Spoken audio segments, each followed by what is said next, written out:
Imagine walking into your family home, the place where memories of your loved one still linger in every corner, only to find out that something priceless has been ripped away without a single word.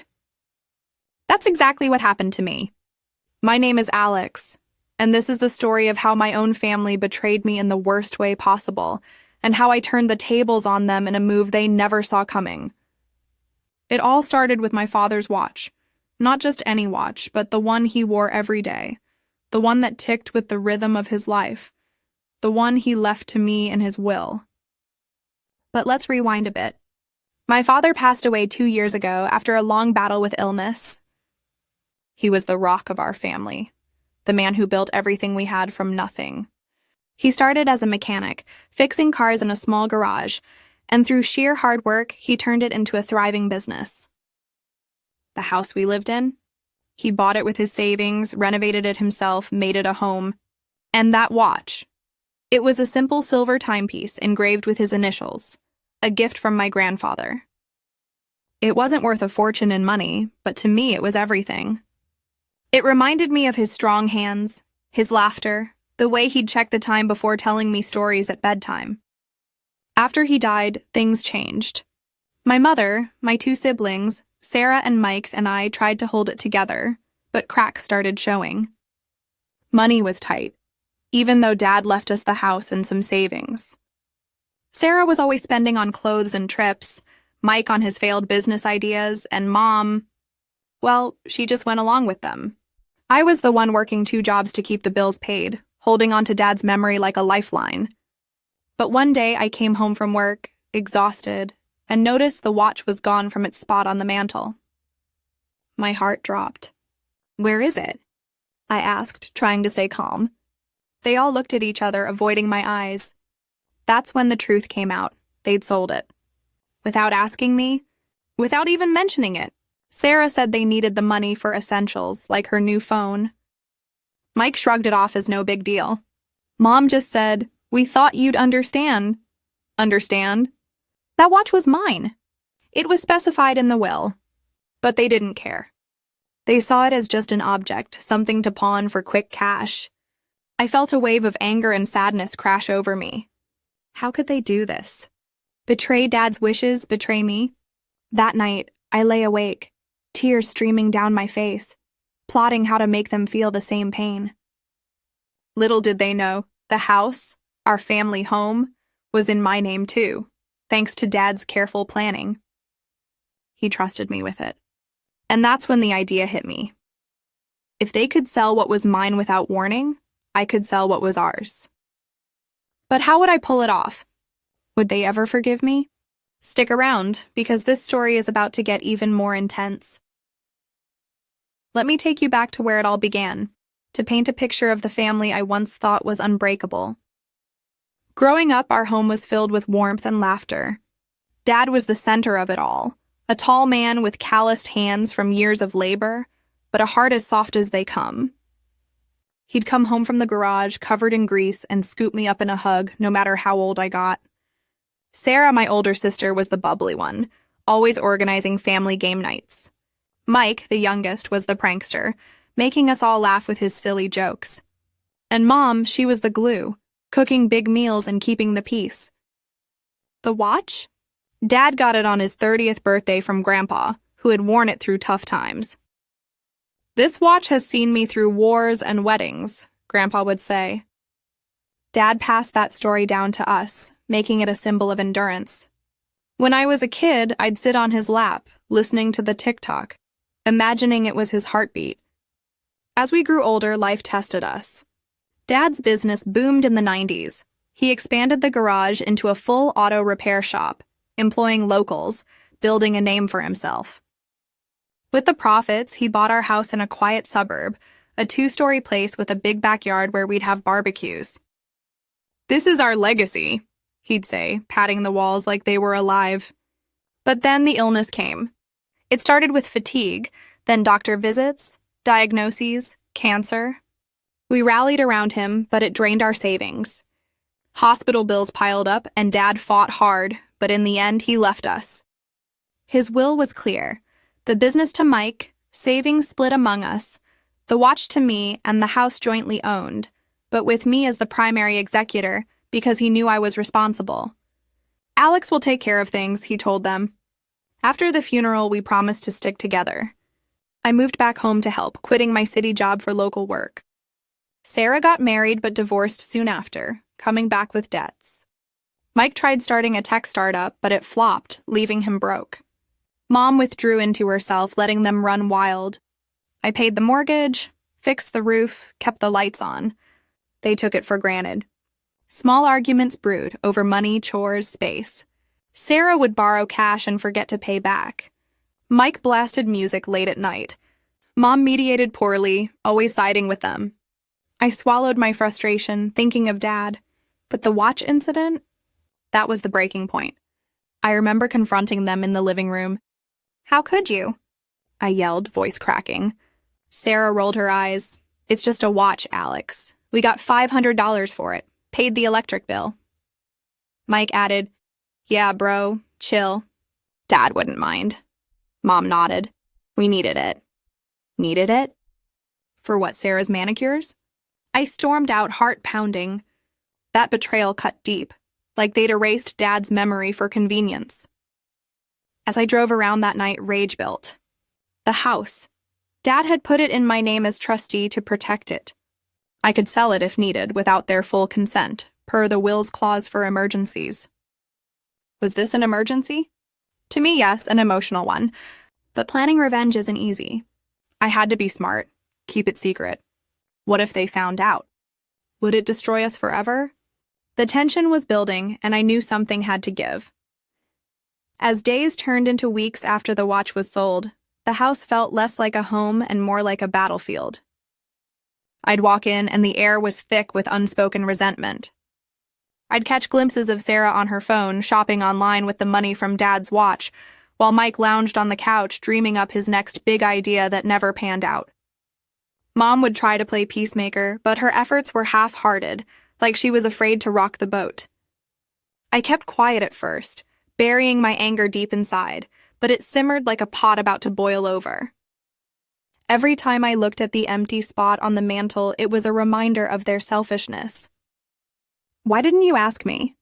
I'd think, replaying the moment they confessed. Their excuses rang hollow. "We didn't want to bother you," Sarah said. "Bother me, it was mine." Dad's will was read aloud, they knew. But convenience trumped respect. I started noticing other things, too. Little thefts of trust. Sarah borrowed my credit card for emergencies and racked up charges. Mike used the garage tools for his side gigs without cleaning up. Mom let it slide, saying, "Family helps family." But where was the help for me? I was the one sacrificing. Nights were the worst. I'd lie in bed, memories flooding back. Dad teaching me to ride a bike in the driveway. Family holidays with laughter echoing through the halls. Now it was arguments over dinner, silences that stretched too long. I tried talking to them once more. "That watch meant everything to me," I said calmly over breakfast. Mike laughed it off. "Get over it, man." "It's gone," Sarah added. "We can buy you a new one." A new one? As if it could replace the history. Mom patted my hand. "Let's move on." Move on? That's when the seed of revenge took root. I couldn't let this slide. They treated Dad's legacy like trash. Maybe they needed to feel what it was like to lose something big. The house, our shared anchor, was the perfect target. Dad had structured the ownership cleverly. As executor, I had power of attorney to sell if the family was at risk. Financially, we were okay, but emotionally, we were crumbling. I began researching quietly, contacting real estate agents under the radar. "What's the market like?" I'd ask on calls from work. Prices were high. The house could fetch a fortune. But doubt crept in. Was I going too far? They were family, after all. What if this broke us irreparably? Yet every snide comment from Sarah, every lazy shrug from Mike fueled my resolve. I started gathering documents, the deed, the will. One evening, I overheard them in the kitchen. "Alex is so uptight," Sarah whispered. "Yeah, if he leaves, more space for us," Mike replied. Mom chuckled softly. That hurt. They didn't value me, just the roof I provided. Okay then, time to plan. But how to execute without them suspecting? The suspense was killing me, and I knew the climax was near. Would my plan work, or would it backfire spectacularly? The day I confirmed the watch was gone for good, I felt a piece of my soul shatter. I'd gone to the pawn shop they mentioned, hoping maybe I could buy it back. The owner shook his head. Sold it already, son. Nice piece, went quick. My stomach twisted. It was irreversible. Back home, I confronted them again, but this time with evidence, the will's copy in hand. Look here, I said, pointing to the clause about the watch. It was mine. You had no right. Sarah crossed her arms. Wills are just papers. We needed cash. Mike nodded. Family shares everything. Mom sighed. Alex, don't make this bigger than it is. Bigger? It was huge. That watch wasn't just metal. It was Dad's essence. I'd worn it on tough days, feeling his guidance. Now it was in some stranger's hands because of their greed. The betrayal stung like nothing else, not just the act, but the dismissal. They didn't apologize. They justified. That night, alone in my room, sadness turned to fury. How dare they? Dad worked his life away for us, and this is how they honored him? I paced, mind racing. Revenge wasn't my style, but justice. That I could do. The house loomed in my thoughts, valued at over $500,000 in a booming neighborhood. Selling it would shock them, force them to face consequences. But I had to be cunning. I started small, listing it online anonymously, getting appraisals. Agents came when they were out, posing as inspectors. Great property, one said. Quick sale, I nodded, heart racing. What if they found the listing? I covered tracks using a separate email. Meanwhile, family life deteriorated. Arguments escalated over groceries, bills, everything. Sarah announced she was moving her boyfriend in. We need space. Mike wanted to convert the garage into his office. Mom agreed. Let them, Alex. I smiled inwardly. Enjoy it while it lasts. The plan solidified. I'd accept an offer, sign papers quietly, then drop the bomb. But emotions swirled, guilt mixed with determination. Was I becoming like them, sneaky? No, this was payback, a lesson in respect. As offers rolled in, I chose one. All cash, fast close. The agent asked, family on board? I lied, yes, legally I could. The will allowed it for family benefit. Benefit? Waking them up. The closing date approached, tension building like a storm. Would they suspect? One slip and it could unravel. But I was committed. The revenge was brewing, and soon they'd feel the shock I did. With the decision made, I dove into the details of my plan, careful to keep everything under wraps. Mornings, I'd act normal. Coffee with Mom, chit-chat with Sarah, nods to Mike. But behind the scenes, I was a whirlwind. I met the real estate agent at a cafe downtown, signing preliminary papers. This house will sell fast, she said. Any special instructions? I replied, keep it quiet until closing. She agreed. Back home, I gathered financials, bank statements showing their spending sprees, proof of my contributions. If they fought later, I'd have ammo. Emotions ran high, anger at their betrayal, sadness for what we lost, but a spark of excitement for justice. I imagined their faces when I revealed it, shock, regret. Would it bring us closer or tear us apart? I pushed doubts aside. The plan, close the sale in 2 weeks, then tell them to pack. I'd split proceeds fairly, per the will, but the surprise was key. To add irony, I'd use my share to buy back Dad's watch if possible. I tracked the buyer online, a collector. Interested in reselling? I messaged anonymously. Maybe, he replied. Perfect. As days passed, clues almost slipped. Sarah found an appraisal email printout. What's this? I lied. Work stuff. She bought it. Mike noticed my late nights. Out partying. Just errands, I said. Mom sensed something. You okay, honey? Fine, I smiled. Inside, I was a mess. Reliving Dad's death, the watch's loss. But this revenge felt right, a way to honor him. The agent called. Offer accepted. Closing Friday, my pulse quickened. The climax was here. How would they react? Would screams fill the house or silence? I braced for impact, knowing this would change everything. The build-up was intense, and I couldn't wait to see it unfold. The morning of the closing, I woke early, nerves buzzing like electricity. I dressed in my best shirt, Dad's favorite color, and slipped out before anyone stirred. At the title office, papers waited. The buyer, a young family, beamed, "Can't wait to make memories here." Irony hit hard. They valued what mine didn't. I signed, hand steady, though my heart pounded. "Congratulations," the agent said, handing keys. It was done. The house sold for $550,000, more than expected. Proceeds would wire soon. Driving back, scenarios played, confrontation, tears. I parked, took a breath, entered. They were in the kitchen, casual as ever. "Family meeting," I announced. They gathered, puzzled. "What's up?" Mike asked. I laid it out. "You sold Dad's watch without asking. It was mine, his memory. You dismissed it. So I sold the house, without warning. Silence. Then chaos." Sarah gasped. "What?" Mike stood. "You can't." Mom paled. "Alex, no." I showed papers. I could. As is executor. "We close today." "Pack up," Sarah cried. "Where will we go?" Mike yelled. "This is insane." Mom whispered, "Why?" "Because you taught me family means taking without asking," I said, voice firm but cracking. Emotions flooded, their shock mirrored mine over the watch. But relief came too. The secret out. They argued, begged, but it was final. The buyer arrived for a walkthrough. Awkward hellos. As they packed, regrets surfaced.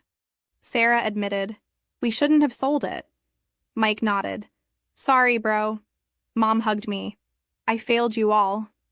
The day dragged, boxes filling rooms once full of joy. By evening, the house emptied, echoes lingering. I stood alone, key in hand, handing it over. The climax peaked, revenge served, but bittersweet. Had I gone too far? The fallout was just beginning. In the weeks following the sale, life shifted dramatically for all of us. We each got our share, $137,500 after fees. Sarah used hers to rent an apartment, starting therapy for her spending habits. "I get it now," she texted me. Losing the house woke me up. Mike invested in a stable job training program, ditching wild schemes. "Thanks for the push," he said over coffee, our first real talk in years. Mom moved to a senior community, finding peace in routine. "I should have stepped in," she admitted during a visit. As for me, I bought a small condo, simple and mine. With extra funds, I tracked down Dad's watch.